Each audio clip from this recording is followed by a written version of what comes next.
Okay, now we're going to look at this equation. This equation for number 15 is y equals, notice this negative. This negative is outside of the absolute value, so that changes everything. So it's y equals negative absolute value of x minus 3. Remember, it's still going to be a V shape, but this section right here lets you know that it's going to be shifting up or down the y-axis. Okay, this lets you know that it's not going to be at that point 0, 0 like before. This lets you know that this is going to be somewhere moving up and down the y-axis. That's x-axis and this is y-axis. Okay, so what we have to do, we're going to do the same exact thing. What value inside the absolute value will make it equal to 0? 0. All we have is x in there. So I'm going to write this as y equals negative absolute value of 0 minus 3. So this becomes y equals minus 0 minus 3.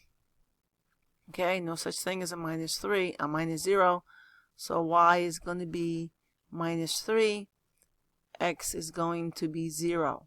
But what happens is that this negative sign lets you know that instead of the absolute value graph being this way, the absolute value graph is now going to be in the reverse order. It's going to be upside down.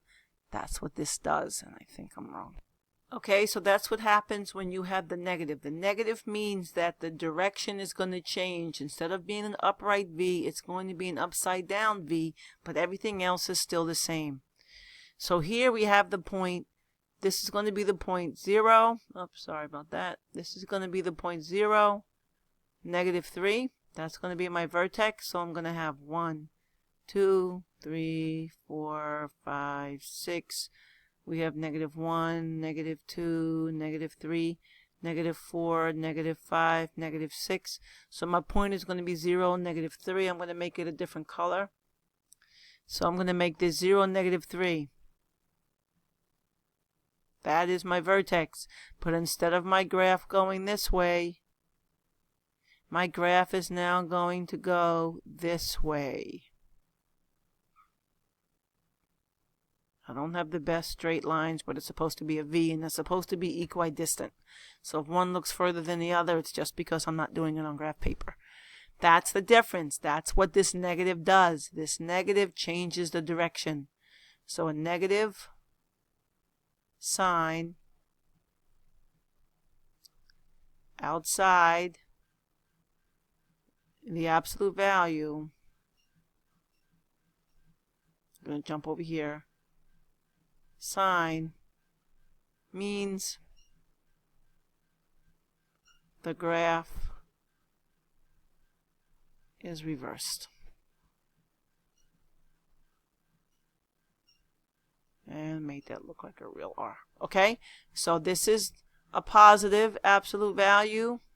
This here represents a negative absolute value. I'm going to put just an X in there, and I'm going to put an X in here. So this is a positive absolute value, goes upward. A negative sign outside of the absolute value changes the direction. Be very careful.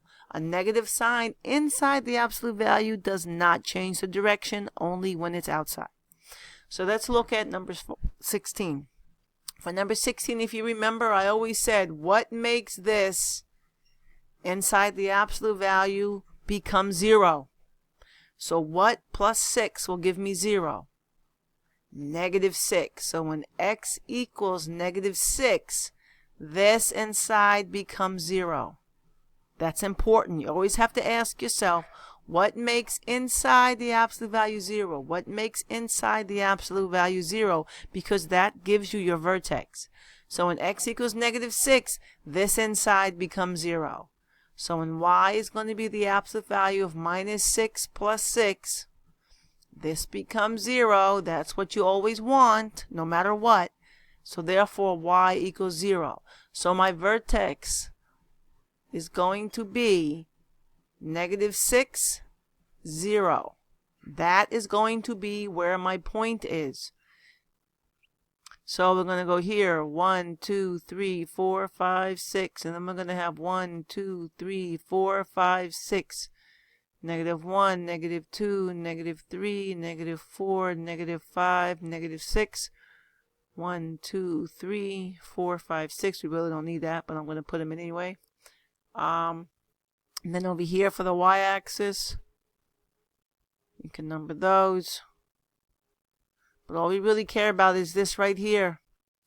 So this time, if you notice what? It shifts on the x-axis.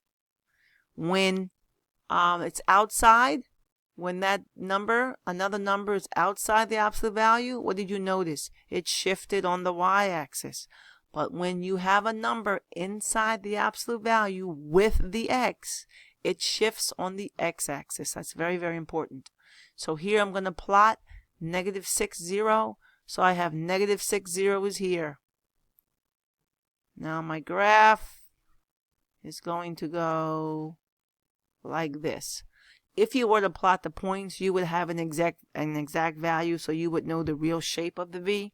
Here I'm just sketching. This is just graph sketching. This is not actual sketching, but this is going to be what my graph will look like. Okay?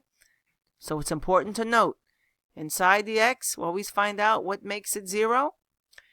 If there is a number outside of the absolute value sign, it shifts on the y. This was negative 3. It shifted down negative 3 on the y-axis. When you have a number that's inside the absolute value with the x, like they're partners, it now shifts on the x-axis. Okay, so now what I want you to do, I want you to try number 20 and number 22. And I'm going to solve them next. So you work on that while I'm doing them. Okay? And I'll send you another video.